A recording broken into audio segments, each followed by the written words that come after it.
अस्सलाम वालेकुम। अच्छा बच्चों, आज हम जो अपना एक नया चैप्टर स्टार्ट करने जा रहे हैं क्लास 10 का, chapter number 13 I think so. Chapter का नाम है बायोकेमिस्ट्री और बहुत ही इजी चैप्टर है और इसमें बहुत सारी चीज़ें जो हैं वो रिलेट करेंगी चैप्टर नंबर 11 के साथ, जो कि आपने ऑर्गेनिक केमिस्ट्री का चैप्टर पढ़ लिया हुआ है। उसमें टॉपिक आपने पढ़ा था फंक्शनल ग्रुप। फंक्शनल ग्रुप की बहुत सारी बातें यहाँ पर रिपीट होंगी जब हम केमिस्ट्री को, बायोकेमिस्ट्री को डिटेल में स्टडी करेंगे। तो ख़ास तौर पर ये चैप्टर उन लोगों के लिए ज़्यादा इजी है विच आर बायोलॉजी स्टूडेंट्स, जो कि बायोलॉजी के स्टूडेंट्स हैं। कंप्यूटर वालों को थोड़ा सा प्रॉब्लम होगा, लेकिन I will try my best कि उनको भी अच्छे तरीके से समझ में आए। तो लेक्चर के साथ बने रहिएगा और अच्छे तरीके से लेक्चर को थोड़ाली अंडरस्टैंड कीजिएगा। बहुत सारी बातें आपके लिए नहीं होंगी और बहुत सारी बातें आपने पहले पढ़ी हुई हैं, ठीक है। तो सबसे पहले तो हम इसको बायोकेमिस्ट्री को हम डिफाइन करेंगे, समझेंगे कि बायोकेमिस्ट्री होती क्या है। वैसे तो आपने 9th क्लास में भी इसकी डेफिनेशन पढ़ी हुई है कि बायोकेमिस्ट्री क्या होती है, ठीक है। लेकिन हम एक नए तरीके से इसको आज डिफाइन करेंगे और ज़्यादा इजी वे में अंडरस्टैंड करने की कोशिश करेंगे व्हाट इज़ बायोकेमिस्ट्री और इसका हमारी डेली लाइफ से क्या ताल्लुक है, ठीक है। तो चलिए स्टार्ट करते हैं। तो हम क्या करते हैं, हम इस बायोकेमिस्ट्री वर्ड को दो पार्ट्स के अंदर डिवाइड कर देते हैं। First one is bio and second one is chemistry, ठीक है। अब बायो का मतलब क्या होता है? Bio means life, and life से मुराद आपको पता है living organisms, means plants and animals. और केमिस्ट्री से क्या मुराद है? ठीक है, 9th क्लास में आप लोगों ने डेफिनेशन पढ़ी थी इसकी, तो लेकिन मैं शॉर्ट वर्ड्स में बोलूंगा। केमिस्ट्री है science of chemical reactions, science of chemical reactions. तो अब मुकम्मल कंप्लीट डेफिनेशन क्या बनेगी, वो ये है कि केमिस्ट्री की वो ब्रांच जिसमें हम केमिकल रिएक्शंस को स्टडी करेंगे। We will study chemical reactions, क्योंकि केमिस्ट्री नाम ही केमिकल रिएक्शंस का है। We will study chemical reaction, but we will study these chemical reaction in a living organism, ठीक है। हम केमिकल रिएक्शंस को स्टडी करेंगे, but now we will study them in living organisms. हम उनको लिविंग ऑर्गेनिजम्स की बॉडी के अंदर स्टडी करेंगे। देखिए बेटा, एक अल्लाह ताला का, कुदरत का एक निज़ाम है कि हमारी जो बॉडी है ना, वो हमारी बॉडी सस्टेन ही इस वजह से कर रही है क्योंकि हमारी बॉडी के अंदर अल्लाह ताला ने कुदरती तौर पर बहुत सारे केमिकल रिएक्शंस को एक साथ चलाया हुआ है और उन केमिकल रिएक्शंस के रिजल्ट में हम अपनी लाइफ की सारी एक्टिविटीज़ को परफॉर्म कर रहे हैं, ठीक है। अभी अगर मैं आपके सामने बोल रहा हूँ या अगर आप मुझे सुन रहे हैं, देख रहे हैं, ये लेक्चर रिकॉर्ड हो रहा है, ठीक है, तो कोई भी काम मैं कर रहा हूँ, खा रहा हूँ, पी रहा हूँ, चल रहा हूँ, सो रहा हूँ, तो वो इन केमिकल रिएक्शंस की बेस पर ही हो रहा है। अगर ये केमिकल रिएक्शंस मेरी बॉडी के अंदर ना हो, ठीक है, अगर ये केमिकल रिएक्शंस मेरी बॉडी के अंदर ना हो तो मेरी बॉडी का कोई भी फंक्शन, कोई भी मेरी बॉडी का ऑर्गन जो है वो सही तरीके से अपना फंक्शन परफॉर्म नहीं कर पाएगा। तो फर्स्ट ऑफ ऑल हमें ये समझना है कि वो कौन कौन से केमिकल रिएक्शंस हैं जो हमारी बॉडी के अंदर होते हैं, ठीक है। लेकिन अनफॉर्चुनेटली आपके सिलेबस में वो केमिकल रिएक्शन नहीं डिस्कस हुए हुए, लेकिन मैं थोड़े से 2-3 रिएक्शंस के बारे में नाम लिख दूंगा उनके। अगर आपको बहुत ज़्यादा इंटरेस्ट हो तो आप जरूर सर्च कर लीजिएगा। तो ओवरऑल बायोकेमिस्ट्री है क्या? It is the study of chemical reactions. Chemical reactions का स्टडी। कौन से केमिकल रिएक्शंस का स्टडी? जो हमारी बॉडी के अंदर हो रहे हैं, हमारी बॉडी की ग्रोथ करवा रहे हैं, हमारी बॉडी को एनर्जी दे रहे हैं, जिनकी वजह से हम चल फिर रहे हैं, अपनी एक्टिविटीज को परफॉर्म कर रहे हैं, उन सारे रिएक्शंस को हमने स्टडी करना है। अपनी बॉडी के अंदर भी स्टडी कर सकते हैं, एनिमल्स की बॉडी के अंदर भी स्टडी कर सकते हैं और प्लांट्स की बॉडी के अंदर भी हम उनको स्टडी कर सकते हैं। अब ये आपको पता होना चाहिए कि प्लांट्स का और एनिमल्स का जो स्ट्रक्चर फंक्शन का डिफरेंस है, इसी वजह से प्लांट्स की बॉडी के अंदर भी केमिकल रिएक्शंस डिफरेंट होते हैं, ठीक है, और एनिमल्स की बॉडी के अंदर भी केमिकल रिएक्शन डिफरेंट होते हैं, ठीक है। सो प्लांट्स की बायोकेमिस्ट्री अलग होगी और एनिमल्स की बायोकेमिस्ट्री अलग होगी, ये आपने याद रखना है, ठीक है, क्योंकि दोनों का स्ट्रक्चरल डिफरेंस है, फंक्शनल डिफरेंस है। That's why we will study the separate biochemistry of plants and the separate biochemistry of animals, इनको इकट्ठा डिस्कस नहीं किया जाता, ठीक है। लेकिन बायोकेमिस्ट्री का मतलब सिंपल है कि किसी भी लिविंग ऑर्गेनिज्म की बॉडी के अंदर जो केमिकल रिएक्शन हो रहा है उसका जो स्टडी है कि वो रिएक्शन कैसे हो रहा है, किन कंडीशंस पर हो रहा है, उस रिएक्शन का आपकी बॉडी को फायदा क्या है, कौन कौन से कंपाउंड्स इन्वॉल्व हैं, कौन कौन से मॉलिक्यूल्स मिक्सचर्स इन्वॉल्व हैं, वो सारा जो स्टडी है that will be study under the field of biochemistry, उसको हम बायोकेमिस्ट्री के अंदर स्टडी करेंगे, ठीक है। अब जो डेफिनेशन, कलेक्टिव डेफिनेशन है वो क्या बनेगी, वो ये बनेगी, it is the study of chemical reactions taking place in the living organisms, ठीक है जी, कि लिविंग ऑर्गेनिजम्स के अंदर की बॉडी में जो केमिकल रिएक्शंस हो रहे होते हैं उन सारे केमिकल रिएक्शंस का जो डिटेल में स्टडी है वो क्या होगा हमारा, वो होगा बायोकेमिस्ट्री, ठीक है। अब आपने याद रखना है 9th क्लास में आपने एक टर्म पढ़ी थी बायोकेमिस्ट्री में ही जब आप डेफिनेशन कर रहे थे, and that term was metabolism. That term was metabolism. Metabolism क्या होता है, कोई इसका मुश्किल मतलब नहीं है, इसको हमने कोई बहुत ज्यादा डिटेल में नहीं पढ़ना, बता दिया मैंने। मेटाबॉलिज्म क्या होता है, sum of all the chemical reactions taking place in a body, ठीक है जी। एक लिविंग ऑर्गेनिज्म की बॉडी है, उसके अंदर जितने भी केमिकल रिएक्शन हो रहे हैं, ठीक है, जिनका भी मैं जिक्र कर रहा था, जितने भी केमिकल रिएक्शंस हो रहे हैं उन सारे केमिकल रिएक्शंस का जो सम है उनको अगर जमा कर लिया जाए, उन सारे केमिकल रिएक्शंस को कलेक्टिवली हम एक टर्म से डिनोट करते हैं, and that term is called metabolism, and that term is called metabolism. So what is metabolism? It is nothing but the sum of all the chemical reactions taking in a living body। एक living body के अंदर जितने भी chemical reactions हो रहे हैं उन सब के लिए हमने एक term use कर लिया, and that term is metabolism, उसको हम metabolism का नाम देते हैं। अब आगे metabolism की दो टाइप होती हैं, ठीक है, एक होता है anabolism और एक होता है कैटाबोलिज्म। इन दोनों को मिला लिया जाए, मतलब ये दो टाइप के रिएक्शन है जो आपकी बॉडी के अंदर हो रहे होते हैं, इन दोनों को जमा कर लें तो एक नई टर्म हम बना सकते हैं, that term is called metabolism, ठीक है जी। तो ये इनको ऐसे हमने डिटेल में पढ़ना नहीं है, ठीक है, इनको हमने पढ़ना नहीं है। एनाबॉलिज्म, ठीक है, इसकी बहुत लंबी चौड़ी डिटेल है, कैटाबॉलिज्म क्या है इसकी बड़ी लंबी चौड़ी डिटेल है, तो इनको हमें पढ़ने की जरूरत नहीं है।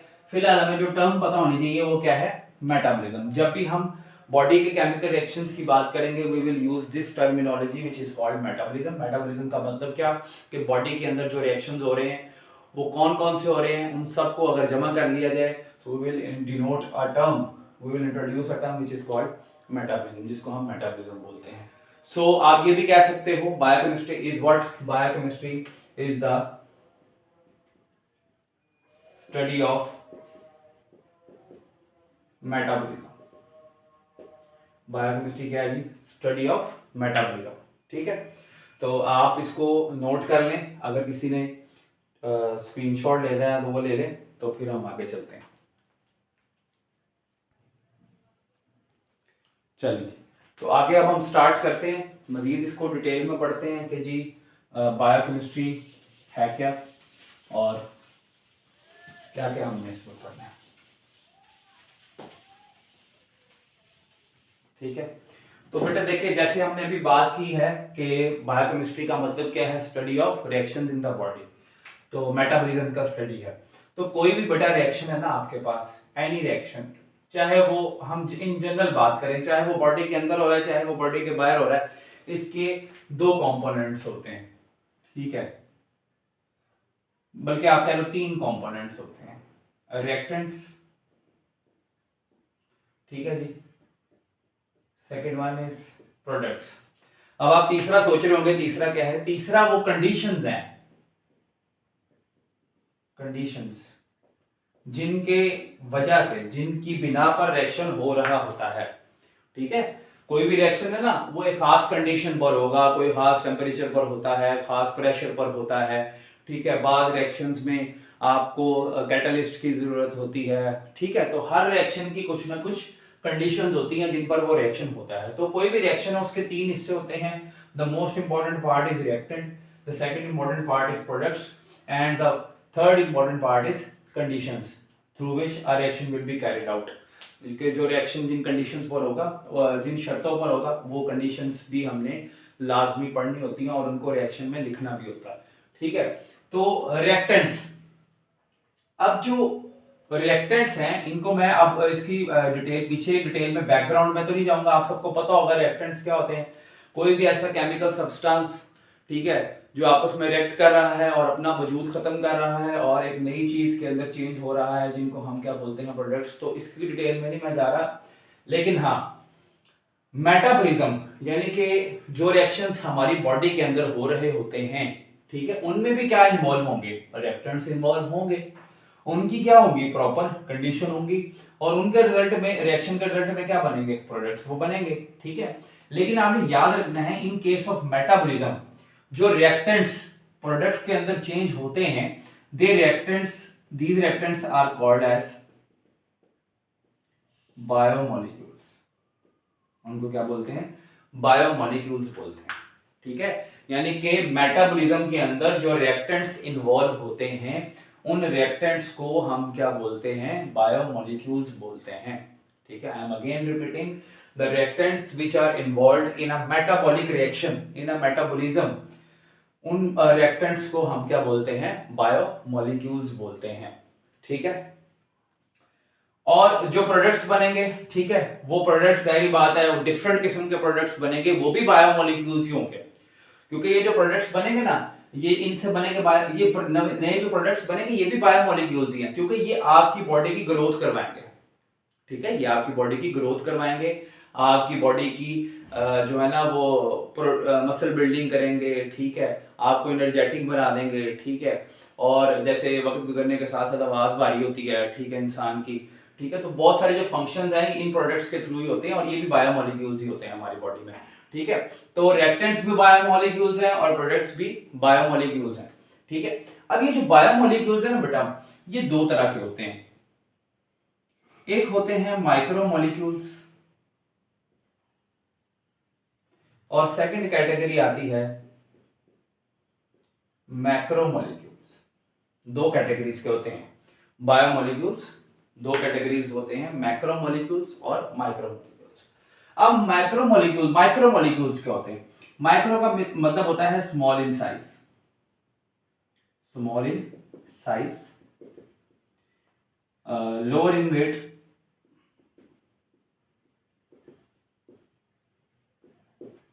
ठीक है। ऐसे मॉलिक्यूल जो छोटे से साइज के होते हैं, ठीक है, और उनका मॉलिक्यूलर वेट जो है वो क्या होता है? काफी कम होता है, they are known as micromolecules, ठीक है। और ये जो मैक्रोमोलिक्यूल्स हैं, सो मैक्रो का मतलब होता है large, large in size, high molecular weight, इनका वेट क्या होता है? ज्यादा होता है, ठीक है। छोटे साइज के नहीं होते, ये बहुत बड़े साइज के मॉलिक्यूल्स होते हैं, ठीक है। और इनका जो वेट है वो काफी क्या होता है? ज्यादा होता है, तो इसलिए इनको हम क्या बोलते हैं? मैक्रोमोलिक्यूल्स, ठीक है। तो ये दोनों ही बायोमोलिक्यूल्स हैं, क्योंकि ये आपकी बॉडी के अंदर रिएक्शंस को कैरी आउट करते हैं, ठीक है, और आपकी बॉडी के अंदर प्रोडक्ट्स बनाते हैं। वो प्रोडक्ट्स भी बेसिकली बायोमोलिक्यूल्स होते हैं। ये जो प्रोडक्ट्स बनते हैं ये आपकी बॉडी की सारी बिल्डअप बॉडी को करते हैं, ठीक है। तो इनकी एग्जांपल्स की अगर बात करें माइक्रोमोलिक्यूल्स की, तो एग्जांपल्स हम ले लेते हैं, जैसे वाटर है, ठीक है, जैसे ग्लूकोज है, वाटर का फॉर्मूला तो आपको पता ही है, ठीक है। ग्लूकोज, ग्लूकोज का फॉर्मूला C6H12O6, ठीक है ना। और मैक्रोमोलिक्यूल्स ये कौन से हैं? ठीक है, मैक्रो मॉलिक्यूल्स होते हैं जो बड़े साइज के होते हैं, जिनका मॉलिक्यूलर वेट ज्यादा होता है, जैसे फॉर एग्जांपल आपका स्टार्च है, ठीक है, इनको भी हम डिटेल में आगे पढ़ेंगे भी। ग्लाइकोजन होता है, ठीक है, जैसे सेलुलोज है, ठीक है, ये सारे मैक्रो मॉलिक्यूल्स है, ठीक है। इनका मॉलिक्यूलर वेट काफी बड़ा होता है, बड़े बड़े साइज के होते हैं, और इनका जो वेट है वो भी ज्यादा होता है। तो ये दो कैटेगरीज हैं बायोमोलिक्यूल्स की। अब हमने जो बायोमोलिक्यूल्स पढ़ने हैं इस चैप्टर में, ठीक है, इस चैप्टर में जो हमने बायोमोलिक्यूल्स पढ़ने हैं बेसिकली, ठीक है, दोनों को ही पढ़ना है, माइक्रो भी पढ़ेंगे और मैक्रो भी पढ़ेंगे, लेकिन हम उन बायोमोलिक्यूल्स को पढ़ेंगे which are organic in nature, जो क्या है, ऑर्गेनिक इन नेचर है, ऑर्गेनिक नेचर के हैं, ठीक है, ऑर्गेनिक कंपाउंड्स है, ठीक है। आपको पता है वाटर ऑर्गेनिक कंपाउंड नहीं है, ग्लूकोज एक ऑर्गेनिक कंपाउंड है, ये स्टार्च भी, ग्लाइकोजन भी, सेलुलोज, ये सारे के सारे क्या हैं, ऑर्गेनिक कंपाउंड है। यानी कि हमने उन बायोमोलिक्यूल्स को पढ़ना है जो ऑर्गेनिक नेचर के हैं, ऑर्गेनिक कंपाउंड्स हैं, ठीक है, उनको नहीं पढ़ना है जो इनऑर्गेनिक हैं, ठीक है, वाटर ऑर्गेनिक नहीं है, ठीक है ना, वाटर इनऑर्गेनिक है। तो और कार्बन डाइऑक्साइड हो गया, इस तरीके से और बहुत सारे कंपाउंड्स हैं जो आपकी बॉडी के अंदर बनते हैं, लेकिन सारे के सारे कंपाउंड्स जो हैं वो इनऑर्गेनिक, सॉरी ऑर्गेनिक नहीं होते। हमने इस चैप्टर में उनको पढ़ना है जो ऑर्गेनिक है, ठीक है। अब आपने याद रखना है जिन बायोमोलिक्यूल्स को हमने इस चैप्टर में पढ़ना है वो कौन कौन से हैं। सबसे पहले हमने पढ़ना है कार्बोहाइड्रेट्स को, ठीक है, उसके बाद हम पढ़ेंगे प्रोटीन्स, थर्ड नंबर पे हम पढ़ेंगे सॉरी लिपिड्स, फोर्थ नंबर पे हम पढ़ेंगे न्यूक्लिक एसिड्स को, और फिफ्थ नंबर पे हमने पढ़ना है विटामिन्स को, ठीक है। और ये सारे के सारे क्या हैं, मैक्रो मॉलिक्यूल्स हैं, बड़े साइज के मॉलिक्यूल्स, जिनका साइज भी लार्ज होता है और मॉलिक्यूलर वेट भी हाई होता है, इनको हमने पढ़ना। वैसे और भी हैं लेकिन हम इनको पढ़ेंगे क्योंकि हमारे सिलेबस में ये शामिल है। So carbohydrates, proteins, lipids, nucleic acid and vitamins. और इंटरेस्टिंगली कि ये सारी चीजें हमारी फूड के अंदर मौजूद होती हैं, सारी चीजें हमारी फूड के अंदर मौजूद होते हैं, जो हम खुराक खाते हैं उस खुराक में ये मौजूद होती हैं, और ये आपकी बॉडी के अंदर जाकर ये सारी चीजें रिएक्शंस के अंदर पार्टिसिपेट करती हैं, और रिएक्शन से पार्टिसिपेट करने के बाद प्रोडक्ट्स बनाती हैं, और वो प्रोडक्ट्स फिर हमारी बॉडी की बिल्डअप करते हैं, हमारी बॉडी को उसकी ग्रोथ में इजाफा करने में इंपॉर्टेंट रोल प्ले करते हैं, ठीक है। तो इसका भी अगर आपने स्क्रीनशॉट लेना है तो ले लें। I will pause for a second.